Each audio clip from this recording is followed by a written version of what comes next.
Firefighters in the Nelson Mandela Bay are engaged in challenging a battle against a relentless veld fire in Sardinia Bay, Gqeberha, intensified by persistent strong winds. The blaze is proving difficult to contain, raising concerns about resident safety and leading to evacuations. Now, to provide more insight on our on-site reporter Ntombozuko Balintulo joins us now on the ongoing efforts and their impact on the community. Ntombozuko, thank you so much for your time. Of course, earlier on, you gave us an update in terms of what is transpiring. Talk to us about what firefighters are saying.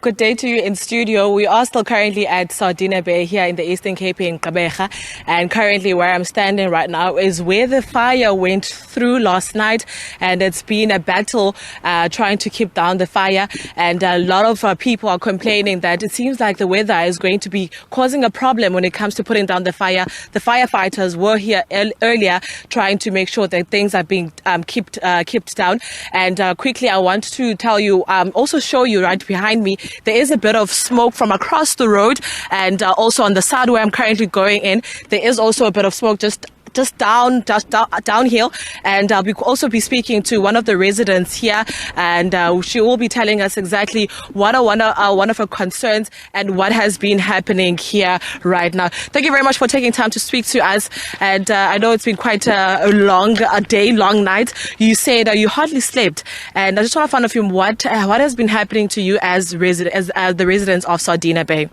Okay, well, I think it's a little bit of a concerning matter because there didn't seem to be so much panic in the beginning because it was an easterly wind, so it was blowing the fire towards the oceans.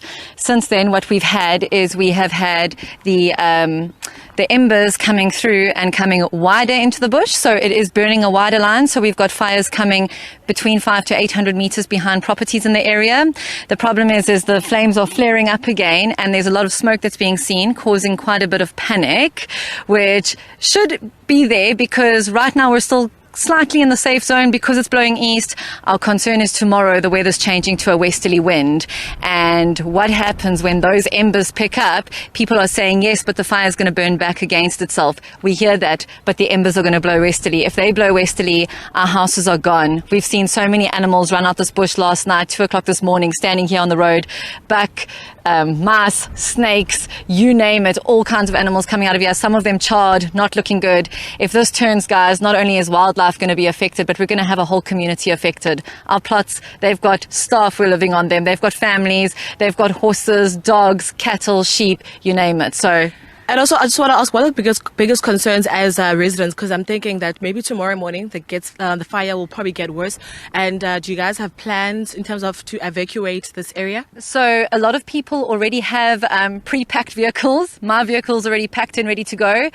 Quite a few people with their properties surrounding where the fires are, like close to the edge. A lot of them have already moved their horses out of the area. But right now, we need to prep to evacuate if it does turn. I think as residents of the area, what we can ask is we haven't really seen our ward councillors here. Maybe they have been active and we just haven't seen them.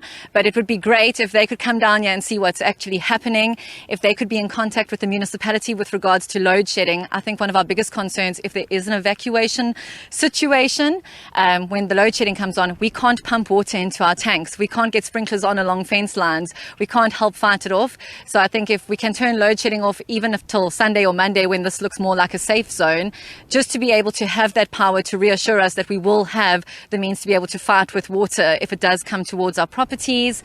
And then an evacuation plan. The fire team that has been on site, they've been superb. They've been phenomenal. The community's come together. They've brought them food, water. They've been amazing. The guys have been impeccable, but they're tired. We all are looking for what is our evacuation plan tomorrow if this does go westerly. There's a fear.